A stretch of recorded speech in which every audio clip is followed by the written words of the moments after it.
Le mec se déguise en militaire handicapé pour infiltrer la parade et assassiner le président. Quand les gardes vérifient ses papiers et confirment qu'il a pas le profil d'un tueur, ils le laissent entrer. Une fois à l'intérieur, le mec rejoint la chambre réservée à l'avance, retire le camouflage de sa jambe en vitesse, masse sa cuisse engourdie, puis observe la situation par la fenêtre. Le périmètre est blindé de sécurité, des snipers sur chaque toit, des avions et même des chars déployés. Mais le président est pas encore arrivé. Le mec sort les pièces de l'arme, planquées dans sa canne, et les assemble avec précision. En quelques secondes, le fusil est monté. Il installe son arme et attend le président. Le mec s'appelle Edward, un tueur engagé à prix d'or par les rebelles. Quand il apprend que la cible est le président, Edward demande 5 millions, avec la moitié en avance. Les rebelles discutent un moment, et finissent par accepter. Edward passe à l'action. Il commence par un cimetière, trouve un mort qui lui ressemble, se fait passer pour un proche et récupère ses infos, puis fabrique de faux papiers et un faux passeport, avec l'identité du défunt. Le lendemain, il va chez un armurier, lui commande un fusil de précision, facile à transporter avec un silencieux, portée minimum 1 km. En quelques jours, l'arme est prête, compacte et ultra simple à monter. Edward est très satisfait. Il a hâte de tester sa puissance. Il se rend dans un coin isolé,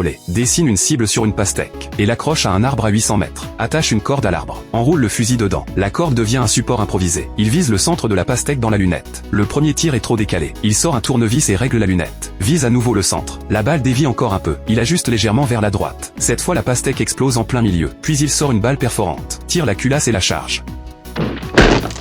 Sauf que la sécurité sur place est ultra renforcée. Comment faire entrer le fusil? Edward scie le pot d'échappement de sa voiture, glisse le fusil à l'intérieur, et ressoude le tout. Le lendemain, il roule jusqu'en France. À peine arrivé, les renseignements apprennent qu'un tueur prépare un attentat contre le président. Edward, qui sait rien de tout ça, repère la place pour trouver le meilleur angle, et choisit un hôtel. Le dernier étage, c'est la position idéale. Il achète un costume, et quelques fausses médailles militaires. Le soir, il se teint les cheveux en blanc. Le lendemain, il se déguise en ancien combattant handicapé. Edward arrive dans la chambre réservée, pose la chaise sur la table, charge son arme. Les trompettes résonnent sur la place.